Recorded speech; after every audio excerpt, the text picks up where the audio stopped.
All right, welcome back to the Integrated Rehab and Performance Podcast. Today, I got Jude Lenahan for the second time, Director of Instruction down there at the Grove. Jude, tell us what's new in your world there. Spring season, rocking and rolling. College tournaments started a month ago. Local junior tournaments started pretty much this weekend.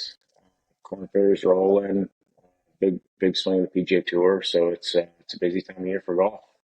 Yeah, no doubt. Now, is there any events coming to the Grove this year? Like any Korn Ferry stuff? Is Live coming back this year or what? No live, no Korn Ferry. We're going to host the Junior Ryder Cup again, Nice. which is the elite of the elite juniors in Tennessee, boys and girls, 12 on 12 there from all across the state. Hosted by Scott Stallings. We'll have that again. We've held that, I think, maybe 7 of the last 8 years. It's a very special event to me in the Grove, and Scott is such a great host with Whit Turnbow and Rob and those guys. So that's back this fall, but no tour events or anything. We're taking a break off of that Yeah, this year. yeah, Yeah, fair enough. That's a lot. yeah. Uh, Excellent. So, how's the course kind of survived the winter? You guys do a pretty good job there. Is everything kind of what are the steps that you guys take there to make sure everything stays ready to go? So I am not smart enough to deal with any of that.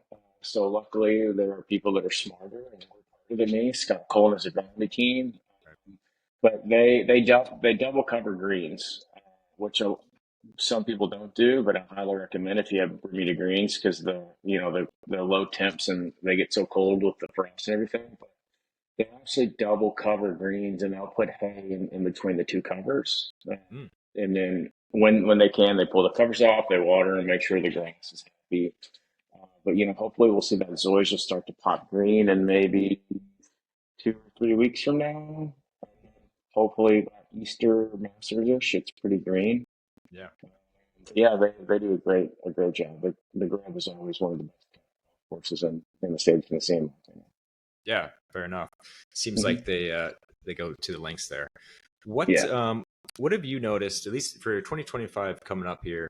What are you kind of most excited for the golf season to come?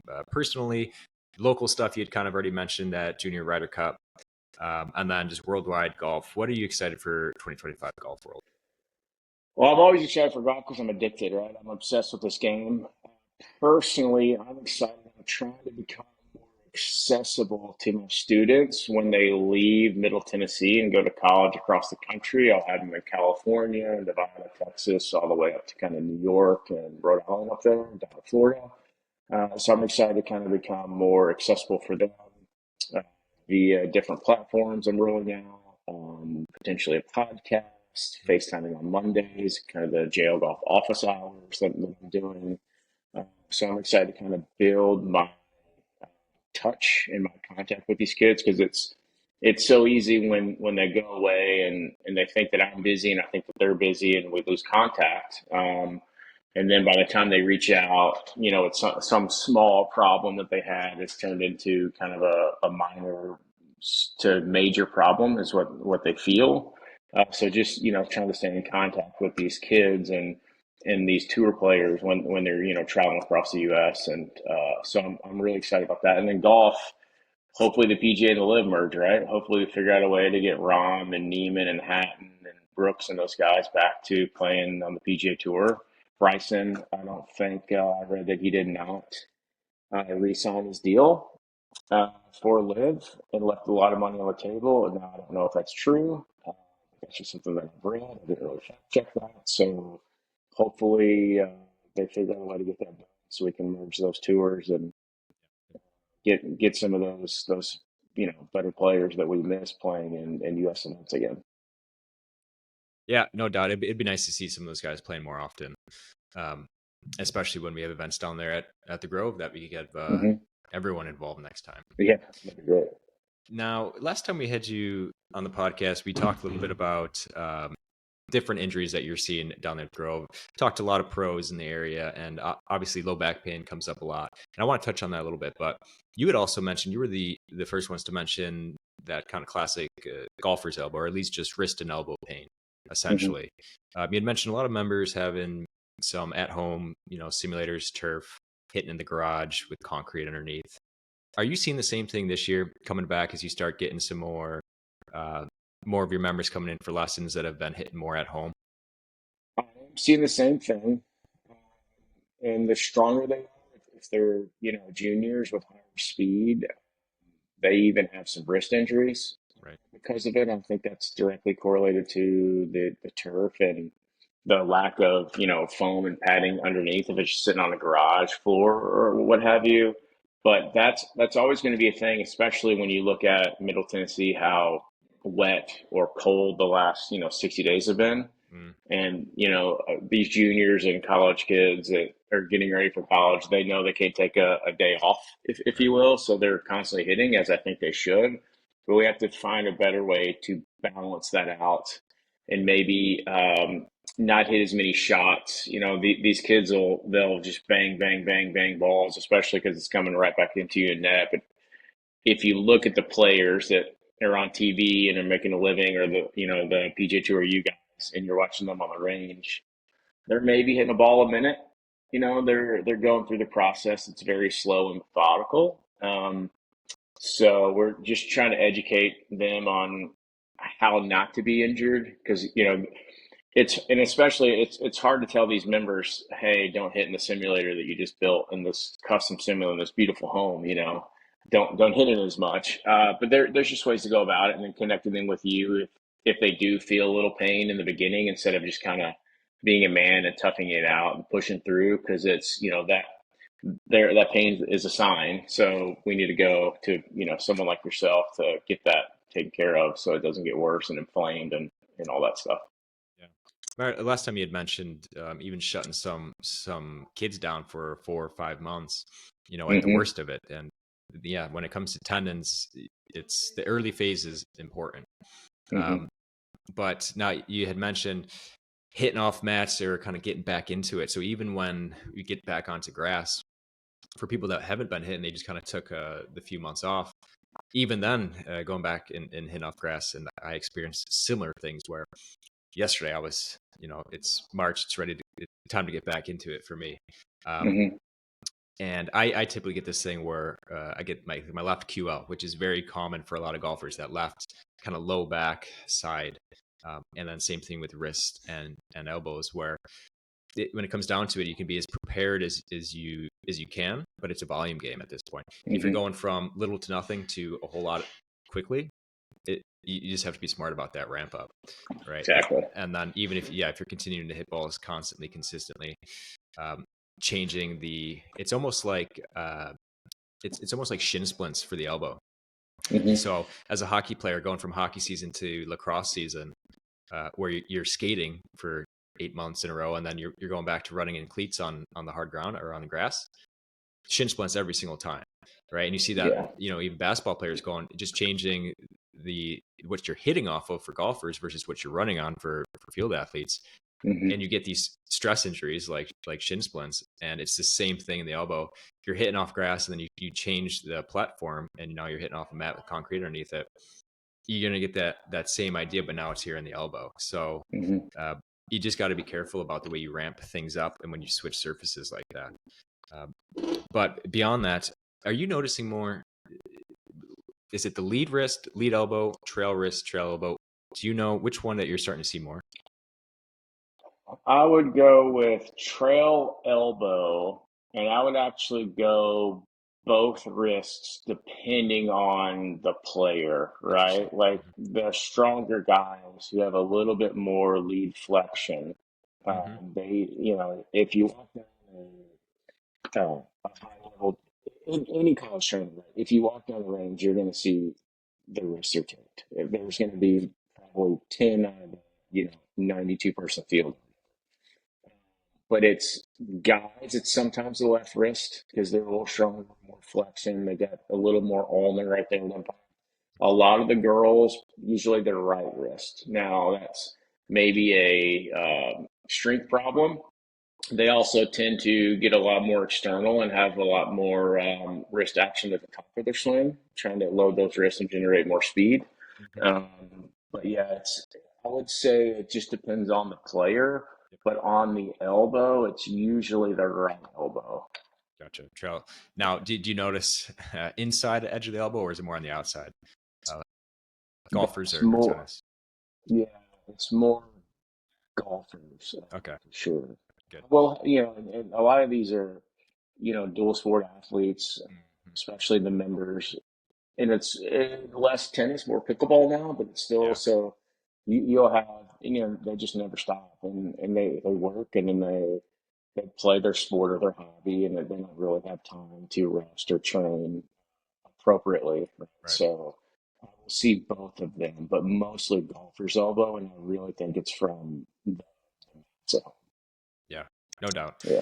That little extra impulse peak with the harder ground makes a big difference at the tendons Hmm. where they're inserting there. But yeah, that makes sense. I think, especially like skill level and where we're getting those injuries. Same Hmm. idea, same overload injuries, but positioning will put stress on different things. Yeah. And so that lead side wrist being a little bit more flexed, maybe closer to what you want, but then we have different stress in different joints. And then that trail side, again, just banging that inside, that wrist, that impulse, creating a little bit of golfer's elbow. And you'll notice Hmm. maybe even in some golfers that are at a lower skill level where their lead side arm might start having some of those issues as well, or maybe even like tennis lateral elbow issues, just because their Hmm. wrist positioning is a little bit different, a little bit more bowed, right? Which you don't want to Hmm. see, but a little bit more stress on different areas. So you can tell Yeah. a little bit about golfers that way as well. Hmm. Now, when it comes to the the mats, how is that changing? I know we strike the ball a little bit differently, but more precisely, what's the difference between hitting off grass versus hitting off mats, and what you're seeing, especially as someone who's training for skill? What are some things that you don't like about changing it up to mats? When you hit off of mats, you have to know a couple things. When you hit slightly behind it, what happens is the ball comes up off the turf, and Mm, you'll just get these center kind of strikes where they just come off and they knuckle. And if you can hear it and you can feel it, but if you're not really advanced and kind of the feel, and you're more beginner or novice, then it's hard to tell sometimes with right, the mat if you're chunking it. Um, and then it doesn't give way like turf does, right? But it's mostly when people think they chunk it, it's more forgiving. But if you look at high speed videos, when you hit that mat, the ball actually pops up off the ground and you catch it almost on the level or up strike. right. So you'll see these people, if they're in a simulator, they'll hit 7 irons off a mat, maybe 180 yards carry. If they go straight outside off the grass, they can't get down on it enough to hit it, in the second, third groove, and they can't carry that thing over 160 or whatever. So if you're teaching inside, if you're hitting inside, you have to be aware of that. You can Hmm. definitely hear it. The better players can feel it, but not all people can feel it, especially um, some of the beginners with hybrids and fairways and such like that. It's just so much easier and so much more forgiving. If you hit the ground a little bit first, it actually sometimes helps you because it pops it up the ground and just Right. shoots a flyer. Yeah. Okay, gotcha. So if you're getting your yardages, a lot of people like to go to the sims because it makes it very easy, but you still have to account for some of that change. Yeah, getting yardages are tough inside, right? It's something that it may be the only way we have access to a launch monitor, Yeah. going to a business that has indoor technology. It is an algorithm at the end of the day. It's not actually obviously tracking the golf ball. So, and it's a perfect environment. You're hitting off a level line. It's probably 72 degrees. So the temperature obviously affects your carry distances as well. So I try to make sure that all my players either have access to one outside, or they just kind of do it the old school way when they put stuff on the range, cones, flags, alignment sticks, hit to that. Right. And then with, shot pattern and some of these other things, it's a little easier to track your yardages, how far you carry your clubs. And it's also something, as you get better, it changes. As you get older for these juniors, it changes. And then obviously with the weather, every 10 degrees or so, you'll see a change. So Mhm. it's pretty hard.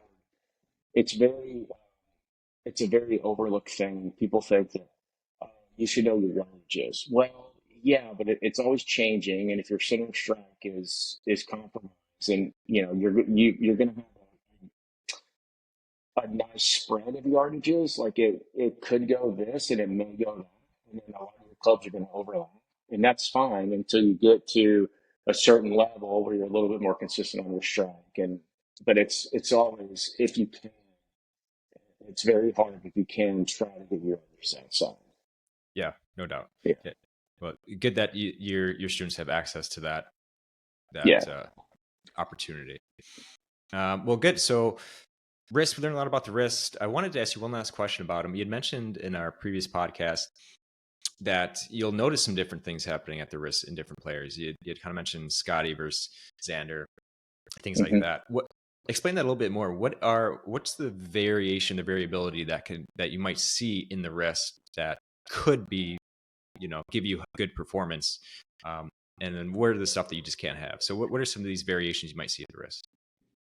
It's mostly in the flexion and extension part, right? Like, so you have Scotty, who is a little more cut or a little Mhm. bit more extension, right? But his hand path also goes towards the ball, and he's technically his handle looks like it's going to be over the top if you were to trace it right, and then he kind of shallows it out late with his body. Mm. And then you have Xander and a couple of those guys who get up to the top. They start in flexion, they actually go in more inflection, uh, which is great for power. The more flexion you have, the more you have to kind of deliver shaft lean. Or if Mhm. you start to release that flexion too soon, that angle too soon, you're going to start hitting kind of pull hooks. Yep. But if you match it up to your grip, right, and a lot of it's predicated on what kind of grip you have. But if you match that up and you can match up the release and their posture and impact it, if they can cover it, you can play, Webb Simpson, you can play from extension and Scotty, obviously, and you can play from flexion. What you cannot do, in my opinion, is not have either, right? So some people just, they will pretty much supinate their trail arm. This will roll over. They won't have any radial hinge. They won't have any extension. Those kind of keep it flat. Um, you pretty much cannot have that. You won't find any really, well. There's an exception to every rule. I'm sure we can find one, but the majority of players, you won't see that a lot, because if that's going to break down off the first foot of the ball, and you're going to be playing catch up and manipulating not only the club but your body to kind of do some funny things from there. And the PGA Tours, Pete Cowan says this. This isn't my take, but they're the best manipulators in the world, right? They're super strong, they're super athletic. They've hit millions of golf balls. They've been doing it at a high level their whole life. So when you see Daniel Berger and you see some different things, right? Like, yeah, but he can do that because he's an elite athlete and he's an elite manipulator. But in the majority, you're going to get the furthest if you can just kind of stay more to the fundamentals, pick probably a touch of flexion, right? Have that extension in your right hand. It's a stronger position. You don't have to do that much on the downswing. But yeah, it's, if you can match up the grip, if you know what you're looking for, and you just kind of go off the anatomy and their skill level, you can win a major. Obviously, it's been shown with flexion and extension, and then you have people like Tiger who were pretty textbook flat at the top, right? So there's no right way or wrong way. It's just about matching up what you have uh, to begin with in your grip, and then making sure that if it's stronger, then to match that up, and if it's weaker, you're going to need flexion. If it's stronger, it's going to feel like you need more extension, kind of thing. Yep. Gotcha. All right. Very Yeah. good. Comprehensive. So yeah, Hmm. so there's always a spectrum of things, but what you're noticing is you're usually in one camp or the other, and they have Absolutely. different advantages to each. Gotcha. Hmm. And Now, some, sorry to cut you off, but some juniors will show up and they'll naturally start to just go into flexion. mhm, And if a junior probably can turn enough, right, where they can maintain that angle and they can release it without releasing the loft, and then you just keep them that way. Like, they show up that way, and you right. teach them how to get stronger and how to work the ball that way. So yeah, it's all about matching up what they kind of do athletically and naturally, I think. Hmm. Yep. Yep. Gotcha. And you'd mentioned some common compensations where if the club isn't coming necessarily where it needs to. And you mentioned Scotty's kind of got some funny stuff going on, where he will use the rest of his body to address kind of what's happening at his wrists. We had talked last time a little bit about low back pain, and you had mentioned how what you've noticed as an instructor is that you think a lot of low back stuff is coming from issues at the hips, which as a provider in rehab, I've definitely noticed the same exact thing. And so you talked a little bit about how if say a golfer's coming in, tends to come in quite steep, and then they kick out their lead hip in certain ways to help kind of shallow the club out. Could you tell us a little bit more about that one particular compensation, or that process that you've noticed there? I have here, you'd mentioned that the hip tends to be involved, the way they are steep, and then kick the hip out to shallow it out. Oh yeah, absolutely. And this happens, I give, let's say, 40 lessons a week. And if they aren't a high level player, I'm going to say it's a large majority of people that I see, right? So whether they've rolled the right arm or opened up their body too soon and lift it, I mean, there's all kinds of reasons why. But what happens is this hand pass starts to kick out and they feel it steep. And they're coordinated up, they've hit enough balls. They figured out, well, if I keep on rotating and I cover it from here, I'm going to hit it out of bounds left every single time. And they know that, the buzzword shallow. So they get up here and they start to come out of their posture, right? Their right knee goes towards their right toe. They lose their hip tilt. The right leg pretty much extends and they get like this. So my glute is doing nothing for me. My hip is taking everything. My hamstring's not even activated. If I activated my hamstring, I'd probably whiff the ball. And then they kind of have to stay back this way, and they hopefully can thrust their arms left as they're thrusting their hip towards the ball, like towards 12 o'clock as they're looking. And they get this motion here. And you'll see, like, when you come out of the ground shallow, you'll never get open, right? You cannot really engage your left side. There's zero hip tilt. And you'll see people who are like, my back's hurting. I can't really golf today. Well, golf is what's hurting your back. So it's this catch-22, and they'll take time off and their back will be feeling good. And they'll go out and they'll start hitting some and they'll play 9 and be like, my back, I just golf. Like, golf's not good for me. It's your golf swing is providing you these issues. And you'll see all these videos. You can, any platform on social media, there'll be how to stop early extension, how to stop early extension. And I say this until I'm blue in the face. The majority of people early extend because they have to. Because if they didn't early extend it so far outside and steep, they're gonna maybe swing over the golf ball, or they're gonna hit it so far left, right? Yeah. So when you get in the right posture, you get in the right setup, you get the right distance from the ball, and you work on their backswing structure, all of a sudden they stop early extending as much because they're close behind them. And it's if you haven't hit a chip shot, or you haven't hit this half shot, and you haven't have it halfway, and you're like, all right, how would you hit it as far as you could from here? They never early extend from there. They just rotate. Right. Well, it's our job to teach them how to get the club in that position so they have the freedom to rotate. A lot of these people don't have freedom to rotate because the club is already manipulating what their body has to do. But if you can get them in a position where their body controls the club, that unlocks everything, like everything. And then, like, their ceiling raises, they're happy, their back's like, it doesn't hurt as much. It usually goes away. And if they do have overlying issues there, they go see you, right? You teach them how to strengthen it, and then it's game on from there, and they can play 4 or 5 days in a row. But their golf swing is hurting their back, is what I see the majority of the time. And they early extend because they actually have good hand-eye coordination, and they have to. Like, very rarely do you see someone who's never touched a club before early extend. Like, I challenge a beginner, if you find a beginner at any age, man or woman, and you give them a club to just swing a golf club and you put it on a tee and say, hit this how you would, they don't early extend because they don't understand what the club's doing yet. But when they understand that it's going this way, then they start to do that. Exactly. And I can feel it in my back here, and I'm sitting down. So imagine when you're swinging, 7 out of 80 miles an hour. Right. Yeah. Yeah. Yeah, that makes a lot of sense. And again, just, sometimes when there are underlying, mobility or compensation issues that they're trying to avoid, how these things kind of compound.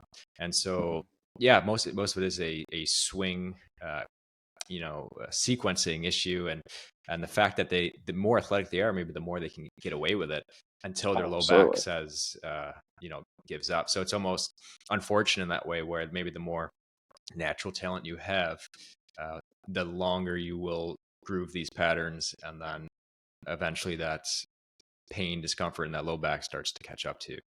But yeah, I agree from what I'm seeing on my end, how those hips are so involved in anything that's happening at the low back.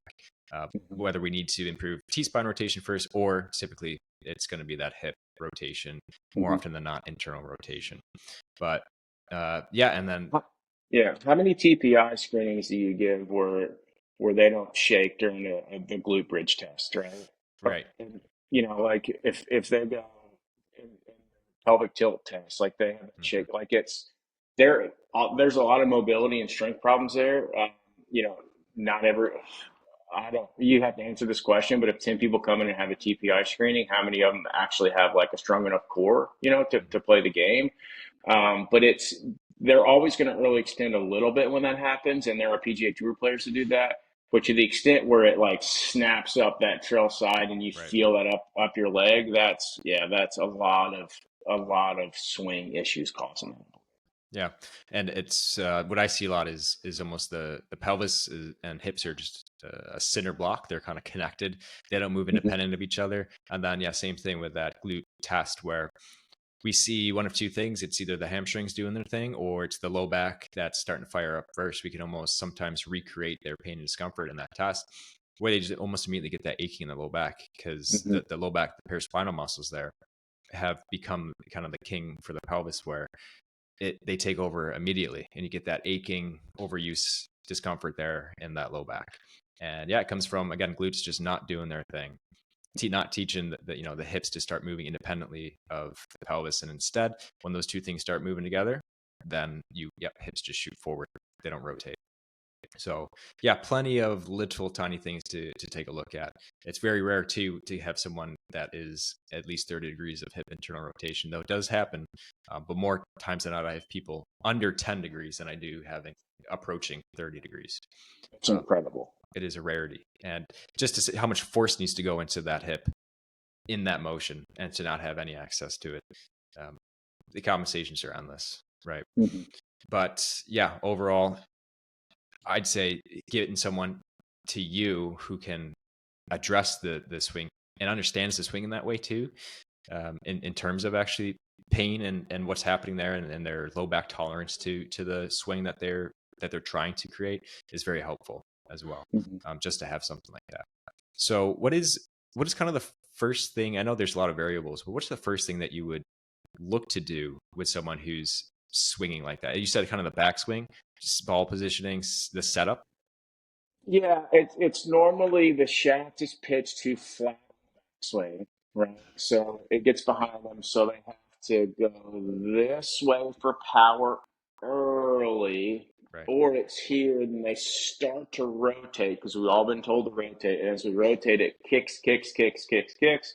So then they have to go that way. It's normally a backswing issue. Yeah. Um, and a lot of amateurs, they don't understand wrist angles, right? And they'll get like this because this feels fast to me. Right? It feels like I could really start the club that way. They don't understand wrist angles, and then the high level players usually have really good wrists, but it's kind of their trail arm stuff that they don't understand. Um, if it gets too much like this, then they can get stuck sometimes, and that can cause that. But it's usually a wrist angle problem that's linked to the club being too around, and then it steepens. Instead of, you want that shaft to pitch more either on plane or steep on the backswing, so you can swing more around on the downswing, and then you can lead it with your body. So the first thing I would do, if they don't have pain or they don't have any previous surgeries, is we're probably working on wrist angles, especially for like a mid to high handicapper. And then if they do, if I have a new student, I ask them all the time, Now, if they're a new competitive student, they get TPI screened, right? If they don't have time for that, they're just kind of a country club player, and say, do you have any hip surgeries? Stability, mobility, shoulders, hips, especially a lot of knees out there. And they say, yeah, then we normally talk through that because that's someone I need to send them to you, right? So you can diagnose it on a much more advanced level, so I don't hurt them, right? So Yeah. because I may have them in the perfect position, but if they have some hip flexor, scar tissue, or they may be fused ankle, or they have a knee that they've kind of leaned on for a long time because so the knee's hurting them, and the hips, like this when they walk in, I can't do anything for them. It doesn't matter how good I can build their swing technically. Uh, they're always going to go back to that because that's what's comfortable for them. It provides them the least amount of pain. So you have to have a team, right? I need someone like you. I need someone to do my TPI stuff. You have to have a team environment. So anyone that walks in the door with you and anyone that walks in the door with me, we can provide them the best treatment because we know no matter what they have, we have someone that's an expert in the field and they can get them taken care of. And they may need to see you before they see me. And that happens a lot. And that's perfectly okay. And when you talk to them and say, this is the steps you need to take to get to the level that you want to be at. Everyone has different levels, but this is the steps you need to take. And then you describe it and you earn their trust, they will take those steps. And working with you, they're going to feel better getting out of the car. They're going to That's feel right. better lifting up their grandchild. Like it's going to see you is going to be way more. Golf is a bonus. Just That's right. the quality of life will get better. So that's just one of those things where I can change them technically, but physically they're going to need some help. And it's when you talk to them like that, they all understand that. Yeah.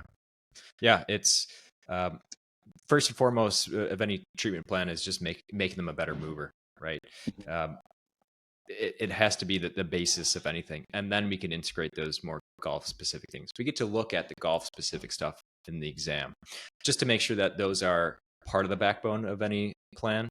But then we Mm-hmm. also need to get back down to the basics. Do we need to learn to load through this knee again, right? Are we rehabbing some sort of meniscus thing, so that we can not just improve mobility where we need it for the golf swing and strength where we need it for the golf swing, but now we need we need to be able to contract and load through that knee comfortably to avoid compensation. And there's enough going on in any injury, right, that it needs to be dedicated time spent truly rehabbing that. Pain is a big motivator.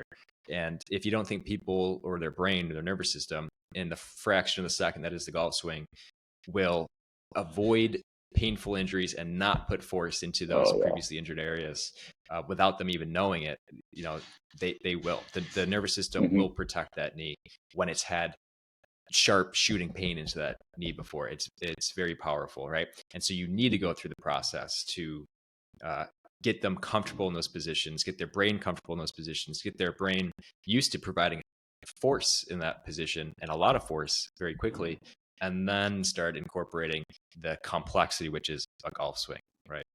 So Exactly. it makes sense. It has to permeate the treatment plan. Is just becoming a better mover, right? Mm-hmm. Being able to be confident, comfortable in different positions. And it's funny, you had mentioned we were talking about some low back stuff, and then we do start addressing it, and then we go right back to the wrists, right? So Yeah. right in setup. So it's funny how all these things connect. Wrist and low back. Uh, Mm-hmm. it's it's complicated, isn't it? The golf swing. So uh, yeah, funny enough, first thing you start to fix is that initial layer of compensation, which had them possibly coming a little bit too far, rotating, throwing that club a little bit too far, and a lot of it was wrist angles you had mentioned. So Mm-hmm. uh, need to make sure that there's some comprehensive plans being put in place if we want Sure. to make true long-term changes, right? In my case, not just fixing not just rubbing the boo-boo, right, the part that hurts, not just Mm-hmm. making that feel better, but everything that goes into the compensation that was that low back pain. And then in your Mm-hmm. case, not just fixing the early extension, but the thing that caused the early extension as the compensation to fix, right, the original thing. So Yeah, it's always an order of operations, right? It's like solving a math equation. If you don't have the right order of operations, you're not going to get the right answer. right. And people will come in and they've been told something, they've been told they need to do this, and I'll say, why do you need to do that? I'm like, I don't know. Well, why? there's something causing it. So let's reverse engineer this. Let's figure out what's causing it, and we'll start from there. Right? And I say this all the time. The first lesson's always the hardest because I'm trying to figure out how you learn. Right? Everyone learns and saying there's 4 different ways of learning. So not only am I trying to figure that out, but I'm also going after your biggest problem. And your biggest problem has led to 4, 5, 6, 7, who knows how many problems down the list, right? So we go in and we attack that biggest problem, and then that starts to clean up all the other stuff, right? They don't really extend just because they want to. Right? No one's gonna. And I use the analogy like if I come to tackle you, you're just gonna run away and sprint, and you're gonna post on that leg, and you're gonna run away from it, right? Like you're not gonna pick up your foot like this, turn it, and then go that way. Right. It's not athletically comfortable. It's not the thing to do. So you need to find what's causing all the problems. Like I don't. This is crazy to say out loud, but I don't look at the club that much. Like I look at the body. I'm trying to get your body to move in a way to support the club. If you just get too caught up in the club positions, you can manipulate the positions to look like Rory. But if your body's not right, it's never going to last. It may last on a Tuesday when you're playing with your buddies, but it's not going to last in the member guest or when you're playing in a high level tournament. So I only really look at the body at this point in my career because it controls everything else. Right. Yeah.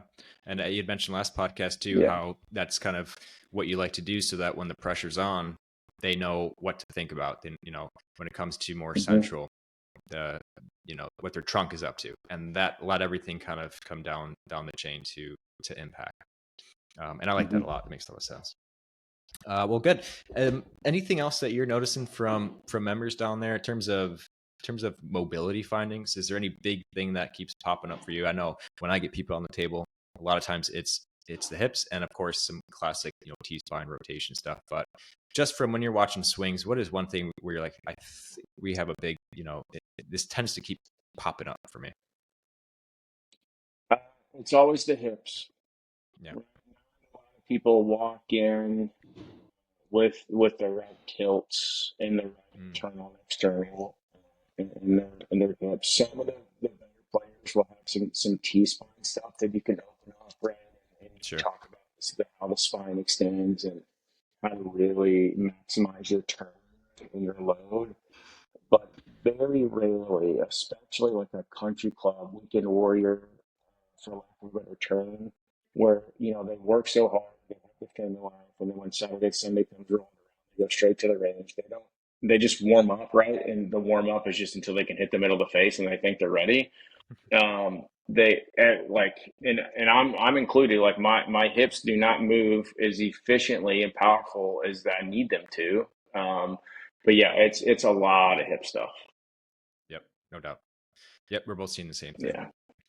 All right. Well, before I let you take off the Arnold Palmer this coming weekend, I'm in a pick'em league, and I need to make some spots up in the rankings. So I got 3 guys I got to pick. Do you have 1 or 2, maybe 3 that you think have a good chance? Are you got your finger on the pulse this year at the PGA? Yeah, absolutely. So I am very keen on Rory this week. It's a big Okay. golf course. He plays it well. And sleeper pick, if you will, not really a sleeper to some people, but I think he backdoored into like a T11 this week at the Honda. Would be Minwoo Lee. Um, Okay. yeah, like I said, big golf course. He can flight the driver if the wind picks up. Really good ball striker. Filthy hands on the greens. So I would have those two as my pick to click. I think Rory's probably, if Sky's at the favorite, it's got to be Rory. So that's not Yeah. shocking to anyone. But I wouldn't be shocked if Minwoo is there with a chance to win with Michaels on Sunday. Gotcha. I've already picked Rory twice already this year. You can only pick him 3 times, so I'm nervous to pick him again. But I do like him for the weekend, so we'll see. I think Yeah, maybe I'll burn all of Rory's picks and go with Minwoo as well. But yeah, I do appreciate yeah, it. Well, thank you. Thanks for the time. absolutely, I pleasure. appreciate you taking the hour this morning. I don't know when I'll have this up. I might have it up Monday right after the tournament. So we'll be able to immediately see if your picks did well or not. It'll be immediate feedback on that. Perfect. But I'll audit my yeah, picks right away. that's right. It'll be a good look or a bad look. We'll see how it ages. Yeah. But thanks again. I do appreciate it. We'll do it again sometime. And Yeah. again, enjoy the rest of your week. Yeah, you too. Awesome. Talk to you soon, brother.